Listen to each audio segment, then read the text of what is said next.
And we are back. Welcome back to the Europa League and Europa Conference League prediction series. Everyone's favourite prediction series on the channel. Today, we are going to be talking about all 8 quarter-final first legs taking place in tomorrow night's action. If you want to see my 2 remaining Champions League fixtures, those predictions will be available for you now in the top corner of your screen to head over to Monday's video, where you can also see what I went for in last night's Champions League games. 2 very entertaining Champions League games, of course. One very highly controversial, of which I may be posting something else about the penalty incidents regarding Arsenal and Bayern Munich either at some point today or tomorrow morning. So make sure you are subscribed to the channel so you don't miss my thoughts on those. But like I say, today we are here to talk about tomorrow's Europa League and Europa Conference League quarter-finals. So if you haven't done so already, please do consider dropping a like on this video. And let's just get straight into it. And we start off with the Europa Conference League for a change, because we have 2 games in the Conference League taking place earlier today,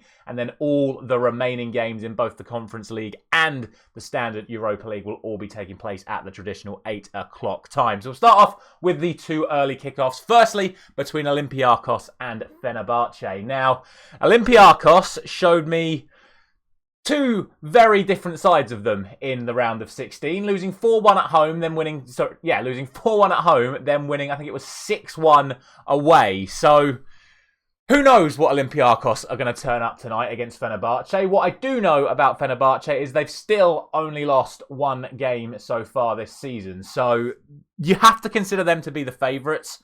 However, these 2 sides did meet as recently as 2021, and in both games in what was the group stages back then, Olympiacos won both home and away. Now, I think Fenerbahce have certainly signed a few more stronger players since then, but like I say, you can't underestimate Olympiacos. They are a very good team on their day, as we've already discussed. Who knows if today will be that day. I'm going to go for a 2-2 draw. I would expect Fenerbahce to then end up getting the win in the second leg to progress to the semi-finals. But I think this is going to be a tight one. I just think I'm going to go for a 2-2 draw today. But like I say, in my head, favourite, definitely Fenerbahce. Next up, it's Victoria Pilsen taking on Fiorentina. Now, obviously, we had all the laughs about Pilsen and Servette in the last round, me saying there is no way it could possibly be 0-0 in both legs all the way through to penalties, and lo and behold it was, but Pilsen did get the win on penalties. Fiorentina are just having a really good season. There's not really too much to say about it. They're in a good position in the Serie A. They're performing very well week in, week out in the Europa Conference League, no matter what side that's been put up against them so far.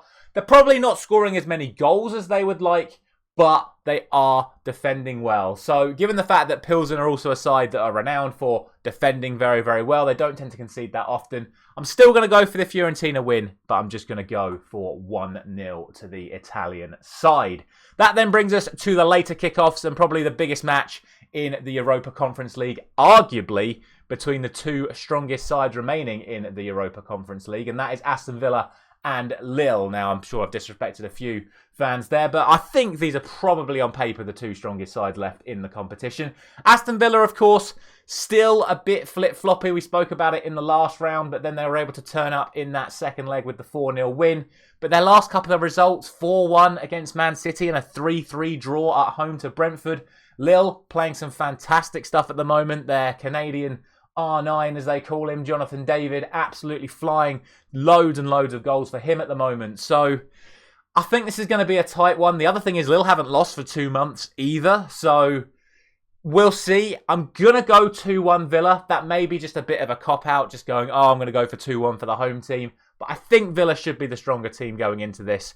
I think they're going to get the result tonight, but we'll see. Tough one to call, 2-1 Aston Villa. And then finally, we have Club Brugge taking on PAOK. To be honest, I think the Belgian side should be the stronger side here. PAOK can be a good team, but I think this is probably the toughest opposition they've come up against so far in the competition. I'm going to go for a 3-1 win to Club Brugge. And that will round off all of the Europa Conference League predictions for the quarter-final first legs. As always, let me know your thoughts on those games down in the comments section below, and take one last look at these 4 beautiful predictions before we now move on to the Europa League. And we start off with the big Italian tie between AC Milan and AS Roma. Now, AC Milan, of course, second in Serie A. I believe Roma are fifth at the moment. The gap between the two sides is around 12, 13 points. I can't quite fully remember off the top of my head. But it's a substantial distance between the two sides at the moment. And most importantly, when these two sides have met in the Serie A this season, both games have gone in favour of AC Milan. So I think over the balance of the two legs, you would expect AC Milan to come out on top. I think Roma having the second leg at home just gives them that little bit more extra hope that with the home crowd behind them, they might be able to pull back a result, which I expect them to lose tonight. I'm going to go for 3-1 to AC Milan. But like I say, if Roma can keep it respectable, I think they've got a very good chance of potentially pulling something off when they are back at home.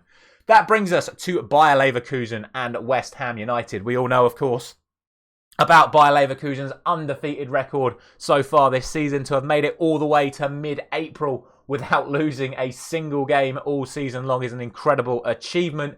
However, their last couple of games in this competition against Karabag have gone all the way to the end. And if it wasn't for Patrick Schick, not only would we not be talking about the undefeated record of Bayer Leverkusen, we wouldn't even be talking about Bayer Leverkusen in this competition anymore. So it'll be interesting to see what Xabi Alonso does tonight. I think he showed far too much respect to Karabag in the last round with the amount of personnel changes he made. I don't think he'll do the same tonight.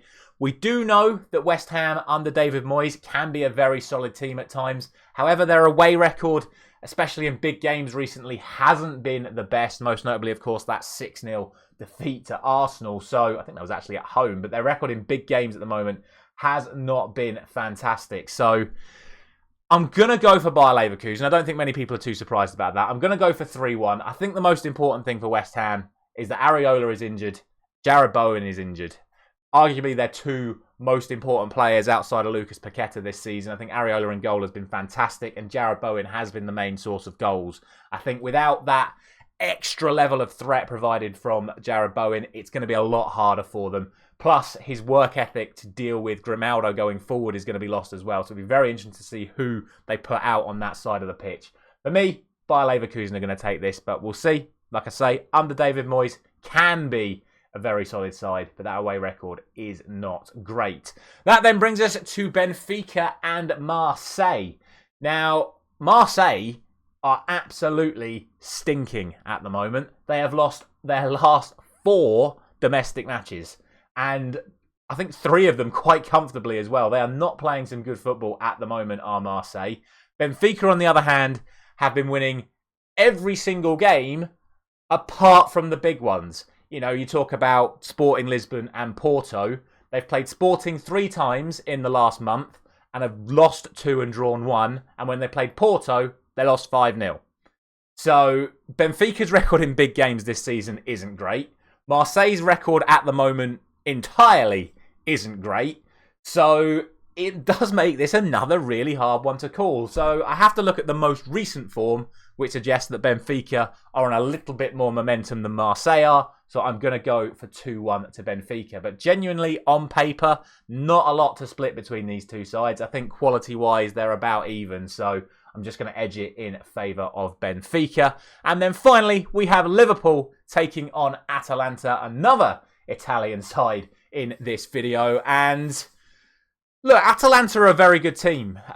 They play some very good football. I think everyone's going to expect Liverpool to win this game. I think most people are expecting Liverpool to win this competition, unless, of course, Bayer Leverkusen do just continue to go unbeaten for the remainder of the season. But I think Liverpool have to be considered the strong favourites. The one thing I would say is that Atalanta's away record in big games recently has been fantastic. The 2 most notable ones, a 2-2 draw away at Juventus and a 3-0 win away at Napoli as recent as, I think it was just a couple of weeks ago, just prior to the international break. So they definitely can turn up in these big away games, but it is, you know, the classic under the lights at Anfield. Everyone's going to be expecting Liverpool to win. Defensively, Liverpool are still a bit shaky. It's just going to be a matter of whether or not they score more goals than they're going to concede. I'm going to go 3-2 to Liverpool. That may surprise a few of you. I think a few more people would probably be expecting either another 3-1 or a 4-1 to Liverpool. And obviously, if they turn up on the night, that's more than capable of happening. But I like a little bit of drama. Plus, I'd love Liverpool to lose. So I'm going to give Atalanta a chance. I'm going to go 3-2 to Liverpool, which will set up the second leg very, very nicely. But that is going to be it for today's predictions. Those are the remaining Europa League predictions. As I already said, let me know all your thoughts down in the comment section below. And keep an eye out for my discussion around the controversial Arsenal and Bayern Munich penalty shouts. Thank you very much for watching. As always, I'll see you again very, very soon.